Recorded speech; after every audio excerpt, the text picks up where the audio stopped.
What's most important about this title is identifying the who, what, where, when, and how before you collect data. So we've already heard a little bit about what you should do before. Step number 8 is to actually collect data point and not the first point and that sort of thing. So hopefully I'm going to keep close to survey, but anybody who's understood survey research and that kind of stuff, they understand how it's an art and a science at the same time. And so hopefully I want to talk a little bit more of the art side, because that's typically what people aren't as comfortable with if they don't have a lot of experience with it. The science part, you can pick up a book and read the science stuff, and that kind of stuff. So quickly, my background, the reason why I'm doing this particular talk for survey research is because my doctorate is in industrial organizational psychology. And so what that means is it's psychology applied to the workplace, but we did a lot of measurement of workplace attitudes, outcomes, and that sort of thing. And so my dissertation, I created a scale. So I was intimately familiar with validating and creating scales and that sort of thing. And so I've got that for my dissertation. Then I went to work for Starbucks. And what I did was survey research for Starbucks. So my job there was every day I probably had 2 to 3 meetings with different people from different parts of the organization wanting to do survey research, but they didn't know how to do it.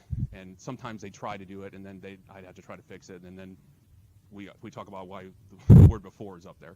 So you need to talk to me before you did any of that research, and so that's what I did with them. And so it's going to be a blend of research sort of survey, but also applied survey research as well. This is here just in case anybody wants to download this PowerPoint presentation. So again, it's sort of a typical step of the survey research. You do the research design first, then you find your sample, then you find questions, and then you launch the data and you analyze and report and that sort of thing. So that's just there to hopefully not collect dust. All right, so let's talk about the who. Who is your target audience?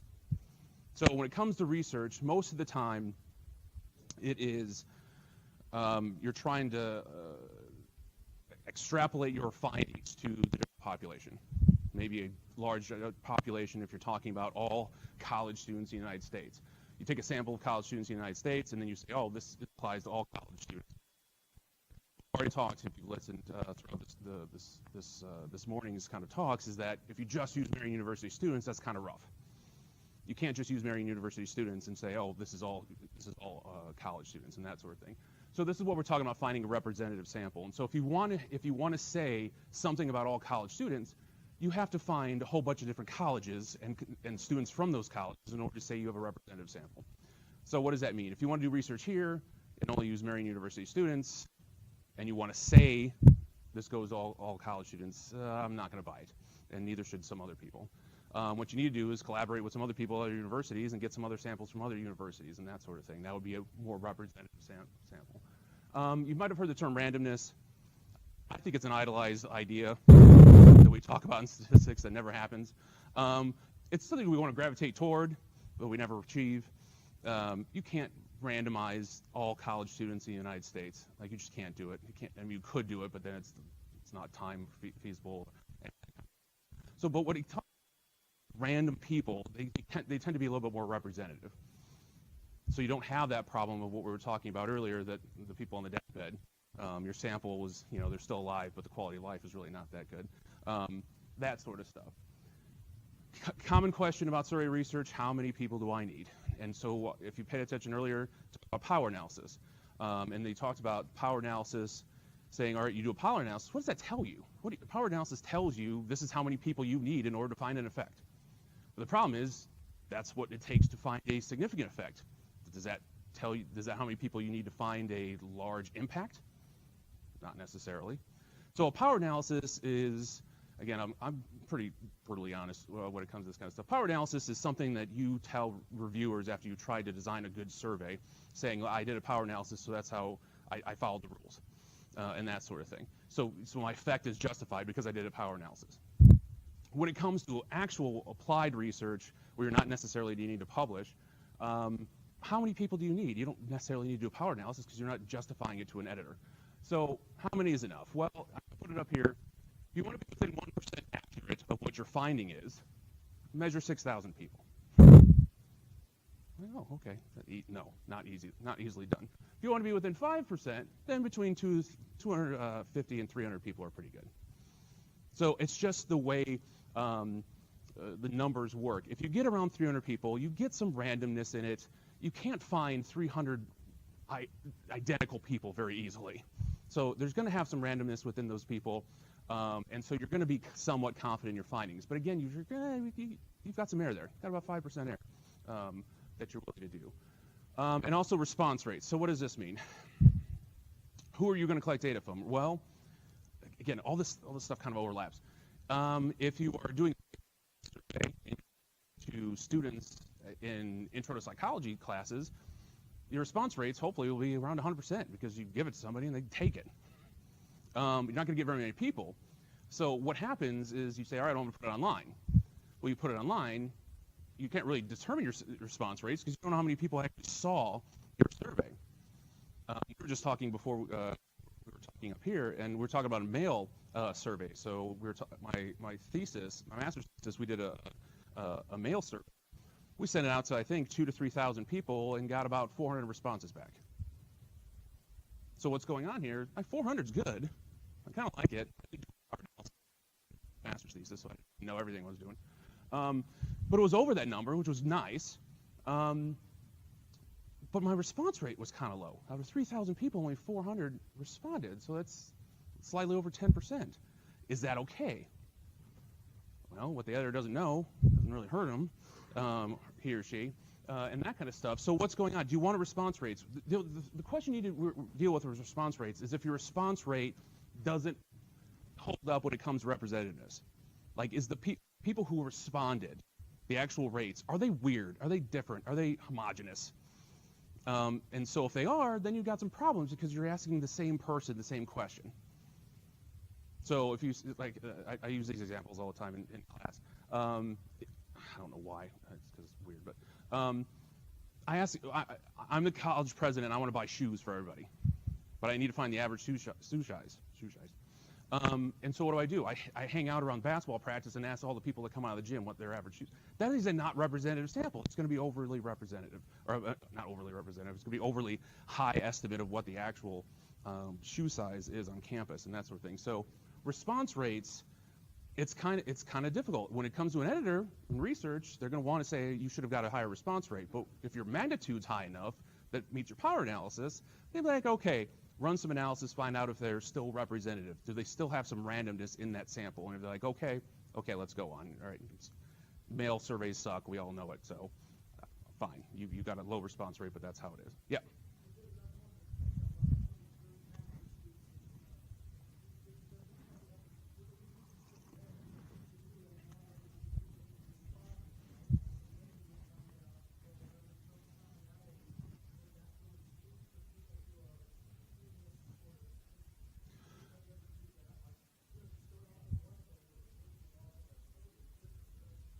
So you include demographics with your survey so that you know how to test for some variability within your demographics. So you do analysis on the people that actually responded because that's all you have. So you find out if they're not crazy different from the rest of the population when it comes to certain demographics that you asked for. But there has been even bigger surveys finding out about if they're survey answerer people. There are people that do the survey and there's some people who don't. The example I'm talking about the master's thesis, we gave every single person a $2 bill before they even did the survey. Said, here, please, here's money, please do it. And we could talk about incentives here if you want to as well. And then I think we had about 5 different incentives that were in the hundreds and thousands of dollars. So this is what grant money gets you. But we had that, and so the response rate was still kind of low, but for a mail survey, it was actually kind of good, and that sort of thing. But we could talk about Amazon Turk right now. So those of you who are not familiar with Amazon Turk, Amazon pays people to do surveys. So they'll knock off 17 cents off of your order, 25 cents off of your order if you're willing to participate in surveys. So there's a certain type of person that's willing to participate in that kind of survey. And so I think we talked about this before. How representative is that sample if you're talking about people who just buy stuff on Amazon? They have to have internet access. They're typically more educated and that kind of stuff. But there's been, because Amazon Turk is huge and there's so many people, there has been research done to find out if they're representative, and they're representative enough. especially if you get those numbers high, because you're going to get some diversity even within 400 people, even if you are using Amazon Turk and that kind of stuff. So I mean, there's justification for people saying, yes, I love Amazon Turk, please don't take it away from me, tell me it's representative. And so there's some research that supports that and that kind of stuff. But I mean, they use really big samples, and again, you use really big samples, you're going to find some diversity. Yep.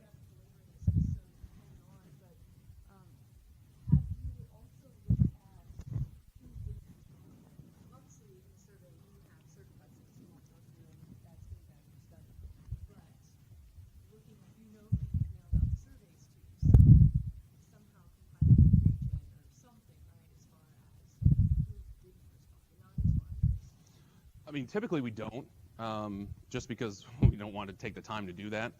Because if we justify the sample by saying it's diverse enough, that do we really care about the people who don't? Because I'll never be able to get them to do a survey ever again either, because they didn't do the first one. So I mean, it's more about focusing on what you have and finding out if it's representative-ish enough and that sort of stuff, as opposed to the other ones. But I'm sure there's cranky people that just are not going to do it. They'll take the $2 and say thank you and then throw it in the trash.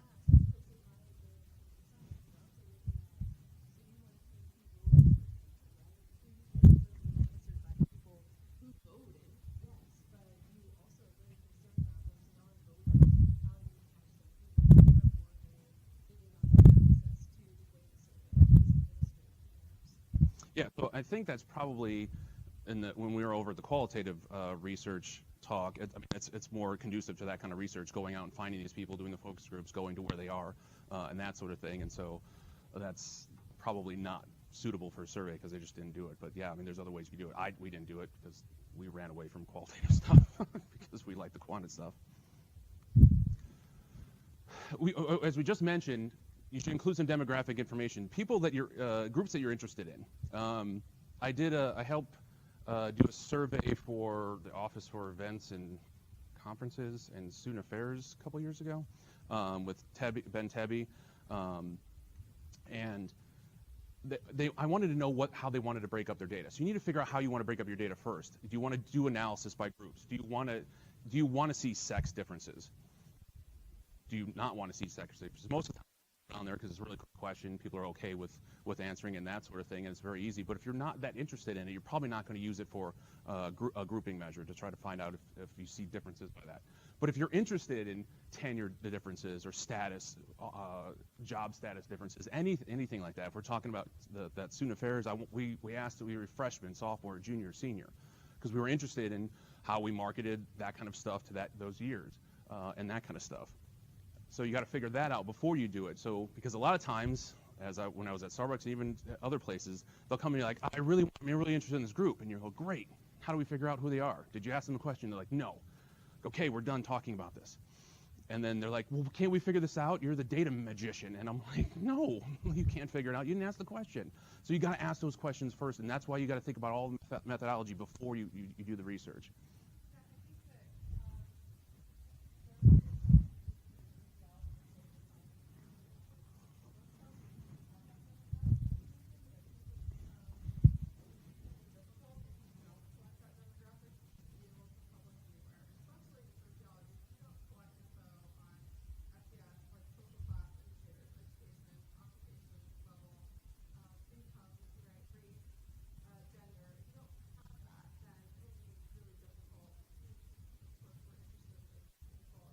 Sure.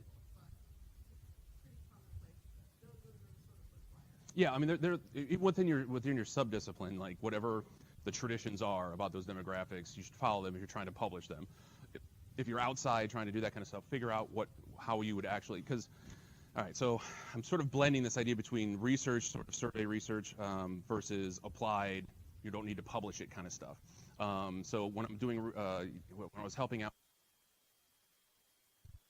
be published, I didn't have to worry about editors and that kind of stuff. And so what you want to do is minimize the amount of questions that are available, because you don't want to have people taking your survey for half an hour because they'll stop. And so we need to find out exactly how you're going to cut the data And if you weren't going to cut it by sex, then I'm not going to waste the time of the participant because I knew it wasn't going to go anywhere for research. But if it goes for applied, those are the kind of things you need to keep in mind when it comes to time to apply. Don't ask questions you don't need answers to. I mean, it's kind of blatantly obvious. But again, a lot of these people are coming from the traditional areas saying, well, we always ask these demographic questions, and it's like, no, like it's different. And so there's that little bit of art that I'm talking about identifying who exactly that you're interested in. I know I'm going out of order. Who should not, or how should not come after who, but I feel like it needed to. Interviews, focus groups, panels. We were talking a little bit about that in the qualitative presentation the other day. Survey research, we were having this conversation before. Interview is considered sort of, in my book, it's kind of a survey if it's a structured interview. So you have your questions formulated. Do you ask every single person that particular set of questions, and then you gauge their answers and you quantify their answers and you qualitatively or quantitatively analyze it? Then I would say it's quantitative research and it's a survey. But there are interviews that are just open-ended. I need to know, because as a researcher you might be limited to saying, all right, well, I don't know what the possibilities are. Just talk. Give me what you need to know, and that kind of stuff. And so I would say that falls a little bit more outside of this kind of survey kind of idea, but you can use it in both. Same thing with focus groups, panels. If you structure the questions first, it's kind of like creating a survey. You just do it face-to-face. Questionnaires, online paper pencil. So some people want to talk about that. We have Qualtrics here. You should use it if you're going to collect data. Qualtrics is awesome. It's way better than SurveyMonkey or anything else that's out there. Please don't use that kind of stuff. Since we have access to Qualtrics, it's very cool. It's very easy and that kind of stuff. And so you create a survey. You now have a link. What do you do with it? Well, who do you send it to? Who do you want to send it to? You send it to you say, all right, well, I've got a all student email, click, and that kind of stuff. How well is that going to work? Well, it might work well. Again, we're going to get those typical people that feel like they need validation by completing the survey. Or you can target people. You can do a snowball sample. This is another kind of sample that, again, more of the art as opposed to the science of research. You can do a snowball sample. So what does this mean? I think we did a snowball sample because I was interested. I had a student that was interested in managerial issues and supervisor issues. And so what was that? I said, email it to every adult that you know that has a boss, and tell that person to email it to 10 other people that they know has a boss. And so that's what we call a snowball sample, is that you keep asking people to keep forwarding on that email to people that they know. Now in this age, I don't even have an email. I just say repost it on Facebook and that kind of stuff. And so again, you start thinking, oh, what does my sample look like if I'm just using Facebook people and that kind of stuff? And get that number up. If you get that number up, a lot of problems go away. If you get that 300, 400 number up, you're going to be able to do analysis to find out if it's somewhat representative, and if it is, then you're good, and that sort of thing. I'm under the persuasion that if you get a whole bunch of people, a lot of problems go away because of this randomness, this representative issue. Paper pencil takes a lot of time. It was awful. I've never done a paper pencil survey ever again since my master's thesis. Because again, I had to stuff all those 3,000 packages and print them. That was all. But paper pencil, so what's going on? If you have the ability that if you're interested in only Marian University students, if you're interested in only Marian University students who are psych majors, you probably don't need to take the time to do a Qualtrics study. You could just do a real quick study that you might have already done, hand it to them quickly, and have it come back to them. But what's going on? You need to make sure you understand your individuals that you're asking from this kind of thing. Don't give them a 50-page paper pencil, because they're not going to finish it unless there's money involved or you trick them with extra credit. There's some other art and science, like don't ever send a survey email Monday morning. Don't do that. Like no one's going to want to do your survey at Monday morning. Like Tuesday afternoon, maybe Wednesday afternoon, even better, to do those kind of things. The paper and pencil stuff. We've had students in our classes like, well, the only time I can get this room was 8 o'clock in the morning, and I want undergrad students to do my survey. Like, yeah, it's 8 in the morning. That's not going to happen. So understand the type of people that you're going to have access to, and sort of meet them, so you can get those response numbers up. I've got archival data here. I don't do a whole lot of archival data. Holly says she does. But what's going on here? You can take already existing data and analyze it that way. You don't have as much control over it because the data has already been collected, But a lot of times, typically, if somebody's taken the time to archive the data, probably pretty damn good data, because somebody took the time to do it. So that's kind of nice to be able to do archival data and research and that kind of stuff. And you could just treat it, you know, as somebody else sort of designed it before, but now you get to play with it, which is a lot easier. You wanna...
Talk about constructing your own survey.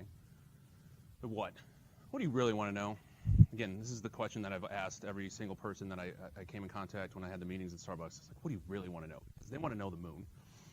And you'd say, can you do this in 5 minutes on a 5-minute survey, and can I get it next week? And you're like, no.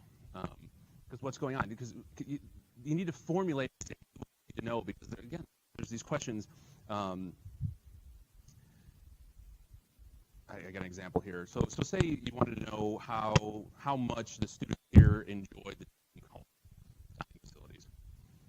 You could put it on a Likert scale, say from hate to love. You wouldn't use those, but go with me here. And that kind of stuff. You put on a Likert scale, you can quantify it, and there it is. But you don't really want to know if they like it or not. You want to know how to prove it, or if you don't like it. You can now code them and saying, all right, the people who don't like it, tell me why you don't like it. And that sort of thing. And so that changes the dynamic of the survey, because a lot of times someone will come and say, well, I really want to know the perceptions of dining hall facilities for students. And they say, all right, this is the question I want. I want to know how well you like it. Yes, strongly dislike to strongly like. And then that's it. And then you're like, but that's not actionable data. Like, do you want to do anything about this, or you just want to put it in a report and just say, oh, look, we're at a 4.2. We need to figure out why that is. And so we can, I mean, you can even push that off. You don't even have to put that question on there if you didn't really want to. Ask about what's going on about the dining hall survey. As soon as you would say the why do you like it? Why do you not like it? Then we start getting into open-ended responses. Then we start getting into bigger things and bigger ideas. Open-ended questions becomes a little more content coding and that kind of stuff. Becomes a little bit more difficult, but that's kind of what happens. If you want to go deep inside survey research, it's going to get more difficult. Because survey research should be the, here, you like this, yes or no? Strongly dislike, 1 to 5, that kind of stuff.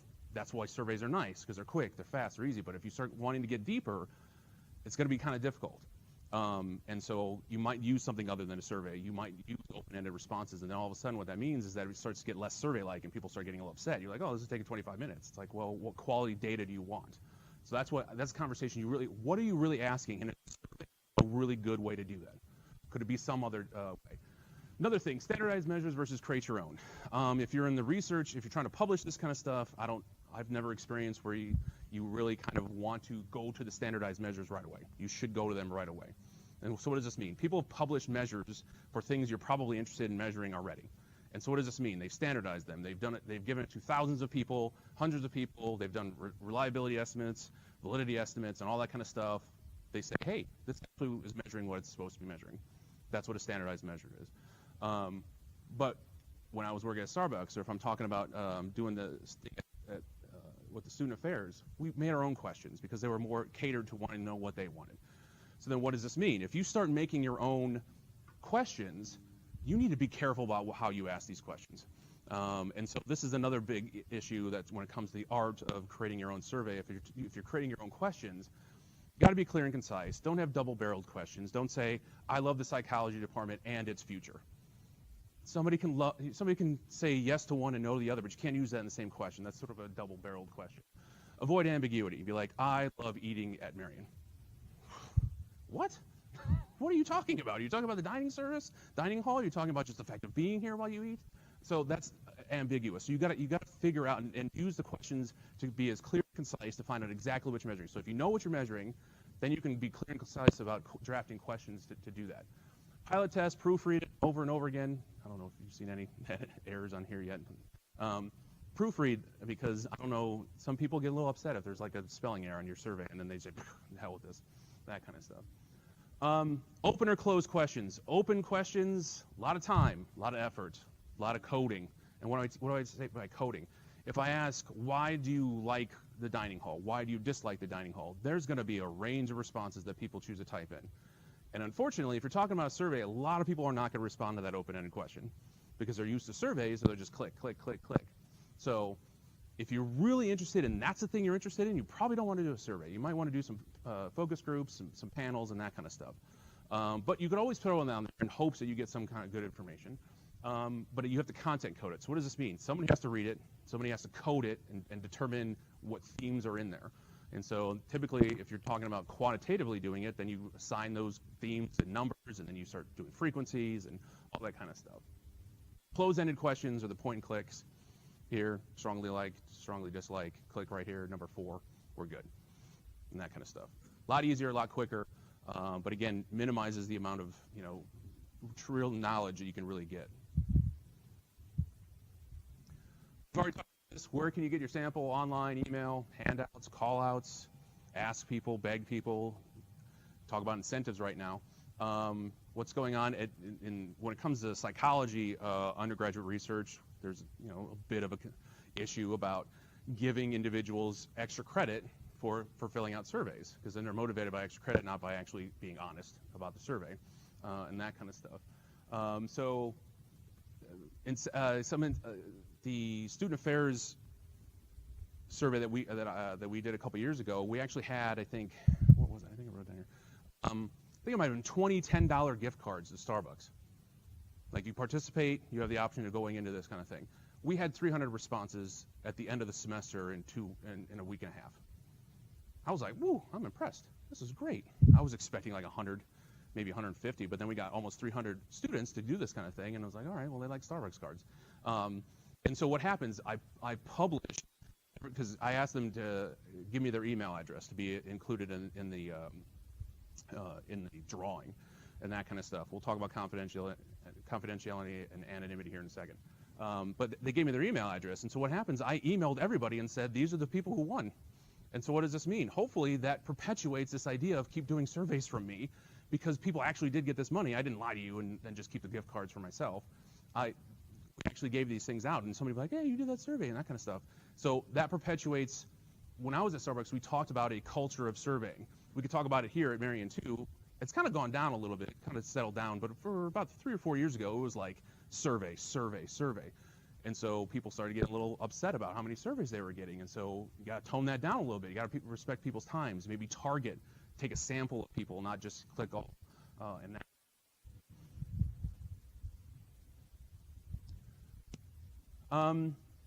I've already talked about this. When in person, don't do it on Monday mornings at 8 o'clock.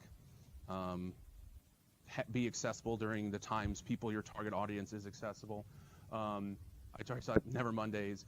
Typically, give them follow-up emails. So typically, they're going to be more likely to read it Tuesday and Wednesday because they're just burning through their Monday morning emails, and they're going to say, oh, sorry, Wednesday in the afternoon. Oh, distraction because it's Wednesday afternoon. So let's see what's going on here. Then send a follow-up email because, again, you could just use the sample, the email people or the email list that you had before, and say, all right, just thank you if you filled out, thank you. Please try to do it. I'll keep it open for another week. And again, if you've got that incentive, it's kind of nice. Be like, hey, there's still an incentive out there. Please do this in the next week, and that sort of thing.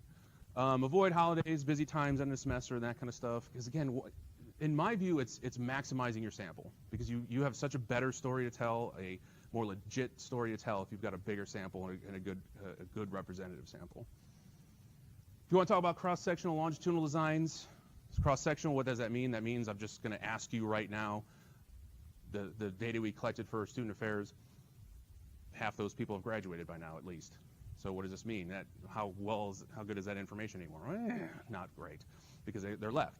But if you're talking about longitudinal, you gotta survey the same person over and over and over again. Well, that becomes somewhat difficult if you're talking about surveys, because you need to manage how to keep track of these people.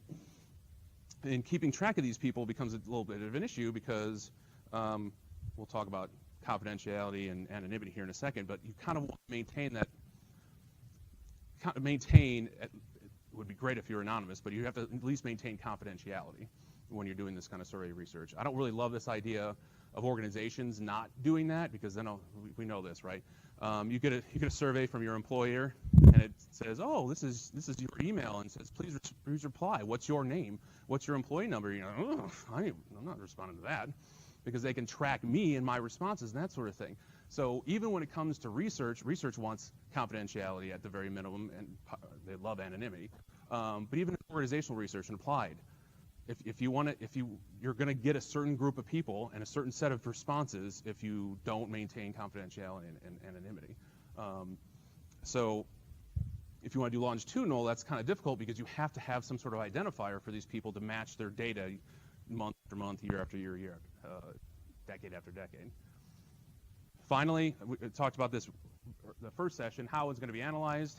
You should probably figure out how you're going to analyze it before you collect the data, because then you know which analysis you can run, because that's the data that you have from your survey and that sort of thing. And so these are just some things that we've already talked about before. Essentially, you're going to use averages versus regressions, anything like that. Is the data reliable?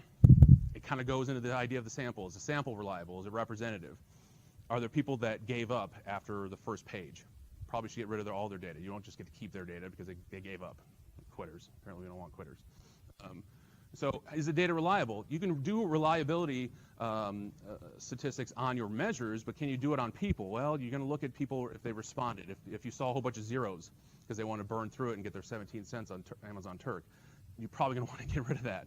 So there's some statistical analysis that you can find for outliers when it comes to do data analysis, that kind of time. So that's a little bit more on the statistics part versus the survey part. Finally, ethics. Let's talk about this. This gets real hairy when we're talking about applied research. So if you're trying to get published, doing scholarly research and that sort of thing, you have to have informed consent. What does that mean? You tell people what you're going to do, what you're planning on doing with the information, stuff. They have to have the freedom of withdrawal and that sort of thing. They can't forced into it. Typically, all that stuff's covered in institutional review boards. We have one here. You should send all that stuff through them. Even other institutions, if you're going to collect data somewhere else, you have to go through their IRB as well, and that sort of thing. So the IRB it's nice-ish,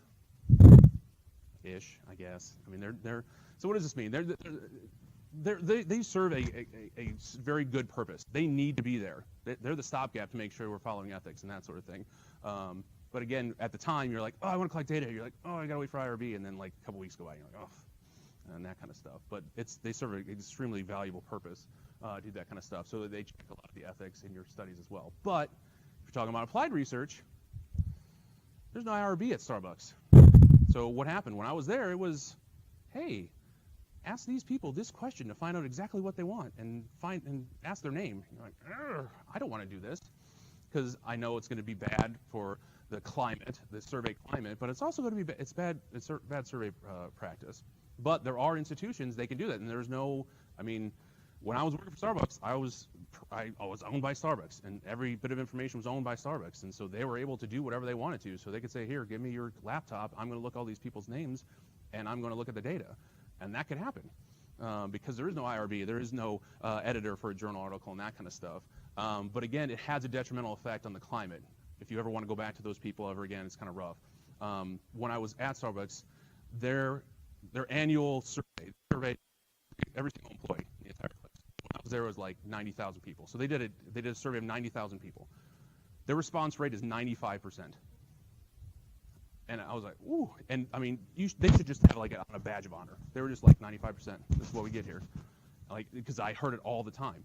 But what's going on? They really cared about the culture of survey research. They didn't over-survey research, and they did a really good job of follow-up and that kind of stuff. And so they had really good response rates. But there are other institutions that'll have 20, 30%, even lower, because that culture is not good.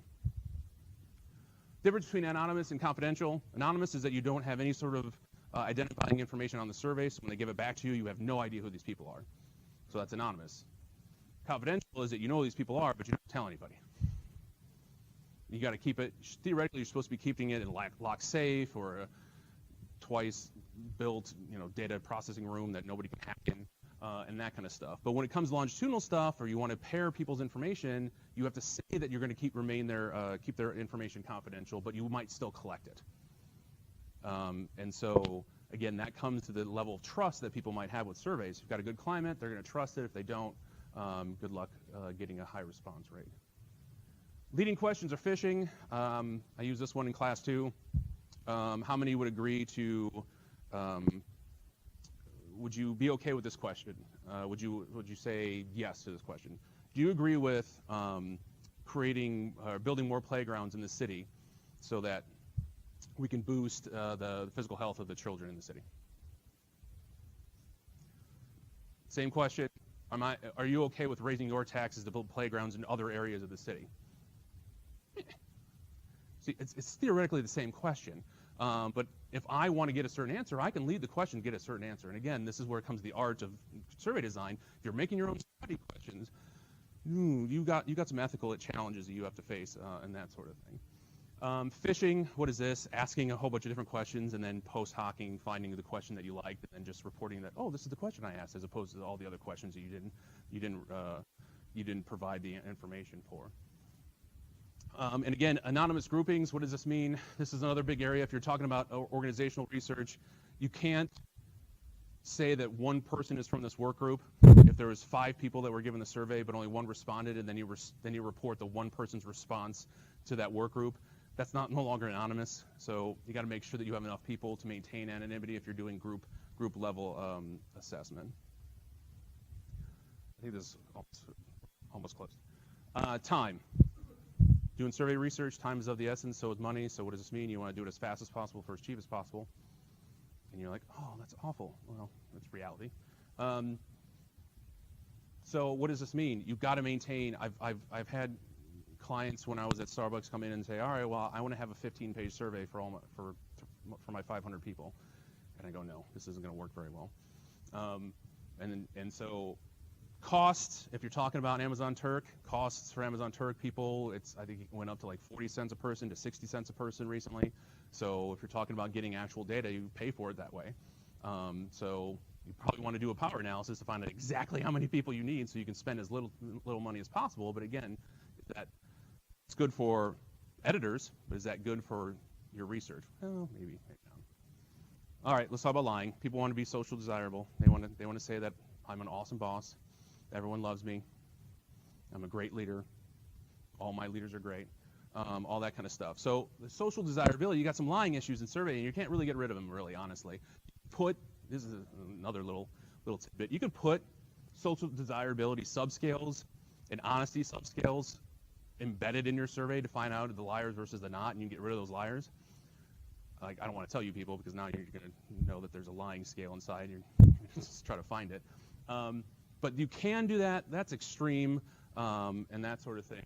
But you're going to have to, and so when it comes time to word the questions, you've got to understand that you've got to make sure that those questions aren't leading to a social desirable response by saying, does everybody love me? Yes or no? On a 1 to 10 scale, yes. Do you agree with that statement or not? Well, you want people to do that, but is it accurate? Probably not.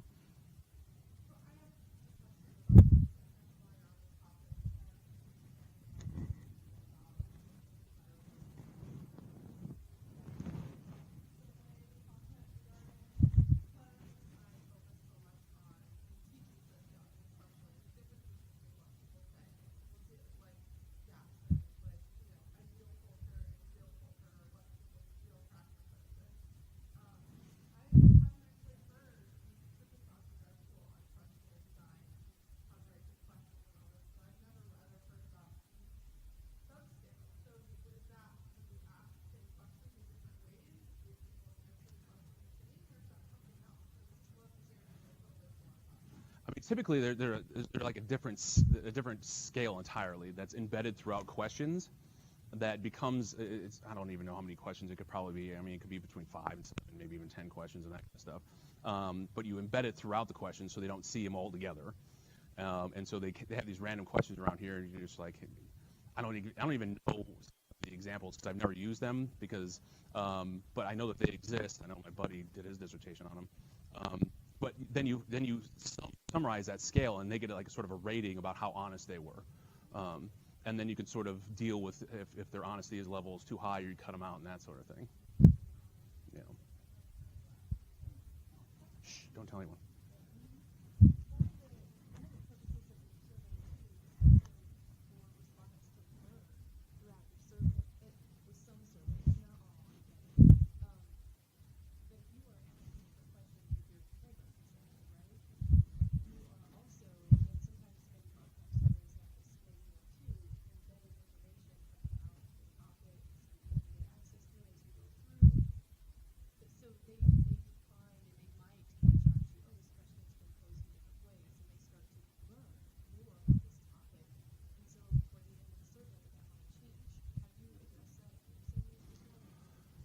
I mean, typically, when it comes to the time, we try to get the least amount of questions possible for any sort of psychological concept. So I've dealt with a lot of job satisfaction.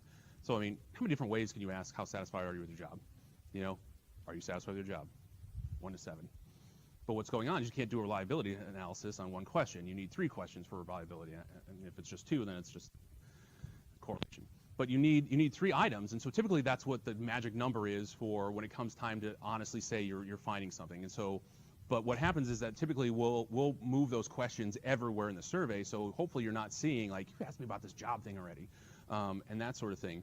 But it helps for reliability. So it's not even so reliability, because I mean, if you respond by saying yes, I love my job, and then I'll reverse code it by saying how much do you dislike your job, and then you both reply to 7, then all of a sudden you're like, you're not paying attention to the survey, I might get rid of your data. But typically I'm not really, what I've been involved with is not interested in educating people when they're doing that kind of stuff. But typically how we deal with that is order. And so, I have order effects up there? Yeah. So it's kind of order issues. And so what's going on here? If you're trying, again, this is the art. I use the word art loosely because it's probably not even nice to use the word art. Sometimes we like to make causal inferences using correlational data.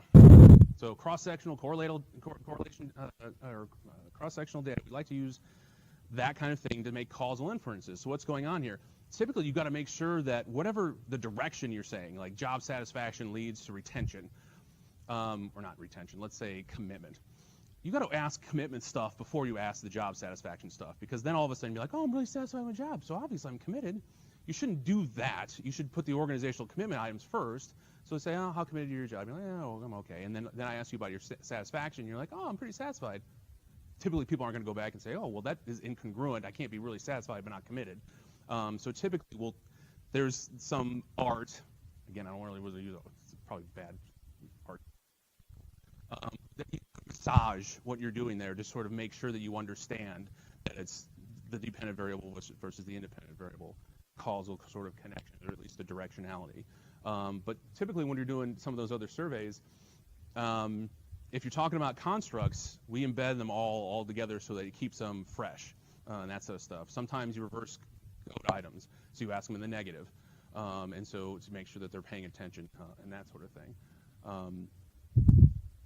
But then, I mean, you could do causal inferences using survey data if you use longitudinal design. We ask them, how much do you like your job? And then 6 months later, ask them about their commitment.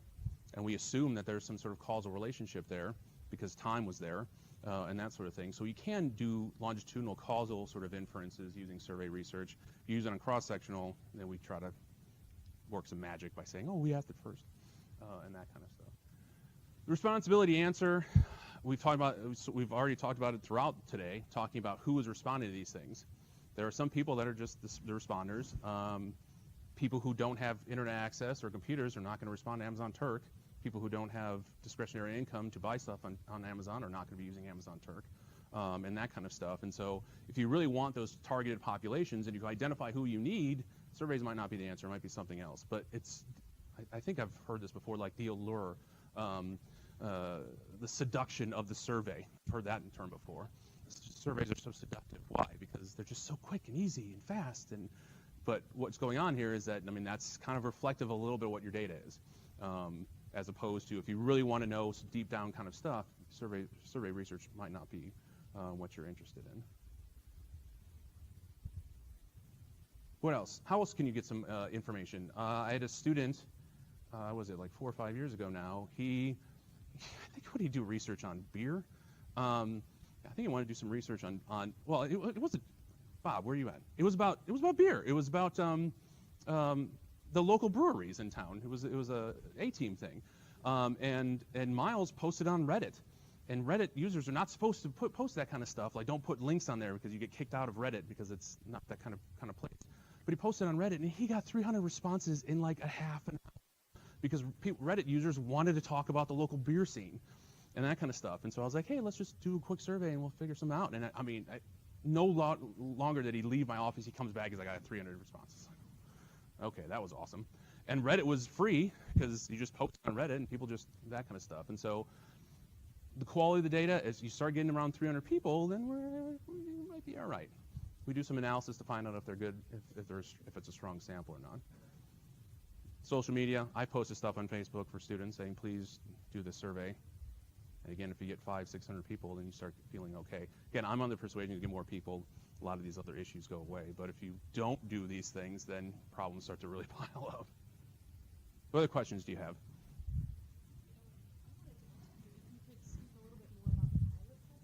Oh.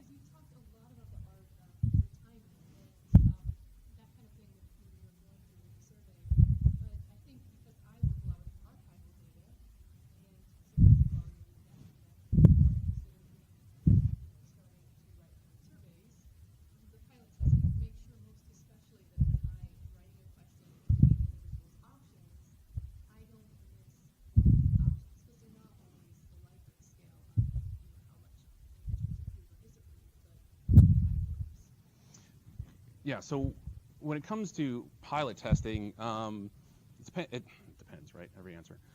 It depends on how serious you need to get.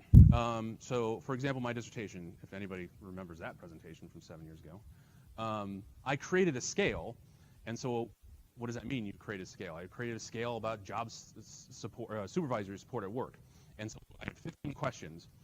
But I didn't start with 15 questions. I started with 60 questions, and I piloted the test to 200 or 300 people, and I gave it to that many people, and then I ran a whole bunch of statistics to find out which items were loading, which questions were loading onto factors versus the other.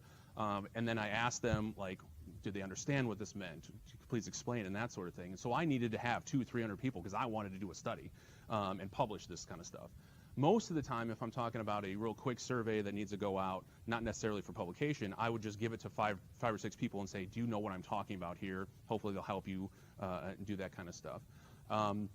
And so it's mostly for proofreading, but it's also for clarity of responses and see if there's anything missing. Usually it's only about less than 5 people that I'll pilot test if it's a real quick applied survey. But if it's talking about a research study, again, here comes the art.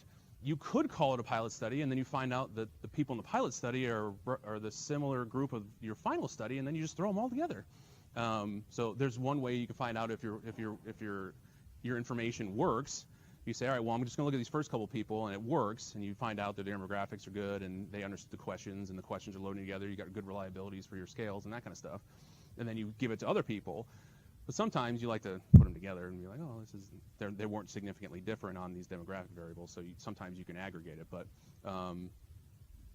so there's a little bit of art when it comes to there. Most of the time, when I'm talking about piloting is like get all the proofreading out, have somebody that's actually looking at it, hopefully somebody else that's an expert in the field that can find out if your questions are good or not.